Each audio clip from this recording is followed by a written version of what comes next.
नमस्कार दोस्तों, 68वीं साक्षात्कार के लिए चयनित सभी अभ्यर्थियों को मेरी ओर से शुभकामनाएं। आज हम लोग 68वीं साक्षात्कार के संदर्भ में महत्वपूर्ण बिंदुओं की चर्चा करेंगे कि किस प्रकार की प्रश्न जो है बोर्ड मेंबर के द्वारा किया जा सकता है और साथ ही हमें किन चीज़ों से अभी बचना है और किस दिशा में अपनी तैयारी को केंद्रित करना है। चलिए स्टार्ट करते हैं। सबसे पहले देखें तो आपसे ग्रेजुएशन के संदर्भ में सवाल पूछे जा सकते हैं, जैसे आपने ग्रेजुएशन किस ईयर में किया और किस सब्जेक्ट से किया है।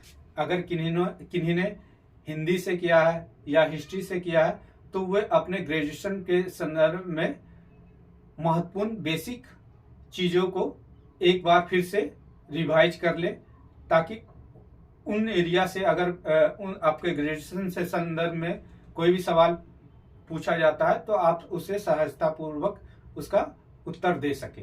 इसके अलावा आपके हॉबी से पूछे जा सकते हैं प्रश्न, जैसे किन्हीं का हॉबी अगर क्रिकेट खेलना है तो वर्तमान में क्रिकेट से संदर्भ में जो भी चर्चित न्यूज़ रहा है उसको आप जरूर देख के जाएं और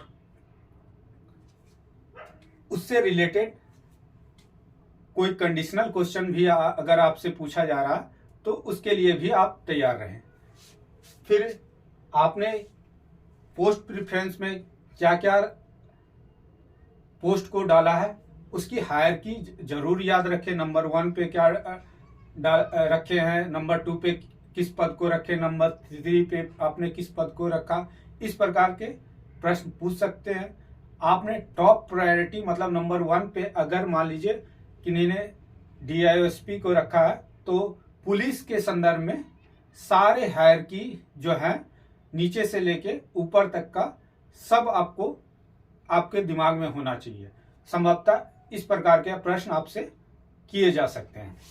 इसके अलावा बोर्ड मेंबर आपसे ये भी पूछ सकते हैं कि क्या आपने आज का न्यूज़पेपर पढ़ा है, तो न्यूज़पेपर को ध्यान से पढ़ के जाइएगा और न्यूज़पेपर के महत्वपूर्ण चर्चित न्यूज को जरूर ध्यान में रखिएगा। संभवतः वहां से भी आपसे प्रश्न पूछे जा सकते हैं और अभी से न्यूज़पेपर को, समाचार पत्र को एकदम ध्यान से पढ़ना आरंभ कर दीजिए और रिसेंट में कौन कौन घटनाएं और महत्वपूर्ण टॉपिक या चर्चित न्यूज रहा है उसको जरूर ध्यान में रखिए। इसके अलावा बिहार से रिलेटेड प्रश्न, जैसे अभी बिहार में जाति आधारित जनगणना हुआ है उसके संदर्भ में, या फिर बिहार सरकार ने कोई योजना लागू की है उसके संदर्भ में, या बिहार की डेमोग्राफी या आपके अपने जिले का डेमोग्राफी या उसके जनसंख्या से रिलेटेड प्रश्न या उसकी साक्षरता दर, इस प्रकार के प्रश्न आपसे किए जा सकते हैं। इसके अलावा सिचुएशनल बेस्ड क्वेश्चन पूछे जा सकते हैं कि अगर आपको किसी एरिया का या किसी क्षेत्र का प्रभारी बना दिया जाए तो वहाँ के विकास के लिए आप क्या करेंगे, या अगर अचानक से कोई मॉब या लोग भीड़ इकट्ठा हो जा रही तो उस सिचुएशन में आप कैसे अपने आप को संभालते हुए वहाँ पर उसको नियंत्रण में लाएंगे। इस प्रकार के कोई संभवतः प्रश्न पूछे जा सकते हैं। इसके बाद कोविड जब से आया तब से देखा गया है कि अनकंडीशनल सवाल, मतलब अचानक से कोई भी अनकंडीशनल सवाल आपसे किया जा सकता है जहां पर आप सोच भी नहीं सकते हैं, क्योंकि कोविड ऐसा था कि अनकंडीशनल सिचुएशन कभी भी अचानक से आया, पूरे विश्व को एक विश्व में उथल पुथल मचा दिया गया। तो इसे ध्यान में रखते हुए आजकल अनकंडीशनल सवाल भी पूछे जा रहे हैं। फिर हो सकता है किन्हीं बोर्ड मेंबर के द्वारा आपसे केवल फैक्ट के आधार पे ही सवाल आपसे किया जा सकता है। इसके अलावा अपने व्यक्तित्व के विकास के लिए वर्तमान में जितने नकारात्मक प्रवृत्ति के लोग हैं उससे सबसे पहले बचना आरंभ कर दे।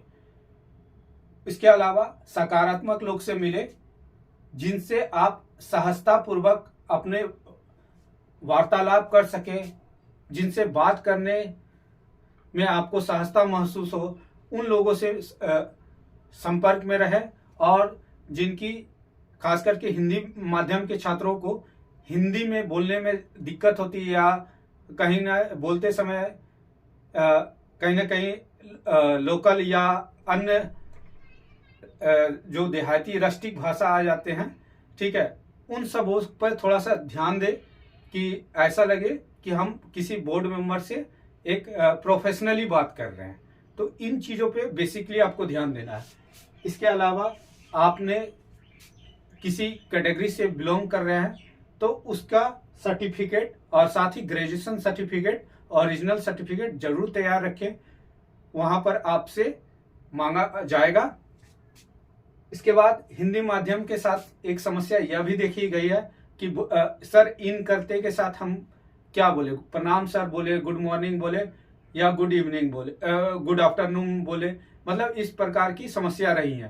तो आप अभी से अगर गुड मॉर्निंग बोलना है इंग्लिश में या गुड आफ्टरनून बोलना है तो उसका अभ्यास अभी से आरंभ कर दे। प्रणाम सर बोलना है तो अभी से ही इसका अभ्यास करना आरंभ कर दे, और साथ में एक अच्छा ग्रुप बनाए जिसमें रोज कम से कम 2 या 3 बार आप अपने में मॉक दे। आप खुद से आईने के सामने बैठ के मॉक दे, इससे आपकी पर्सनालिटी या व्यक्तित्व में विकास होगा। धन्यवाद।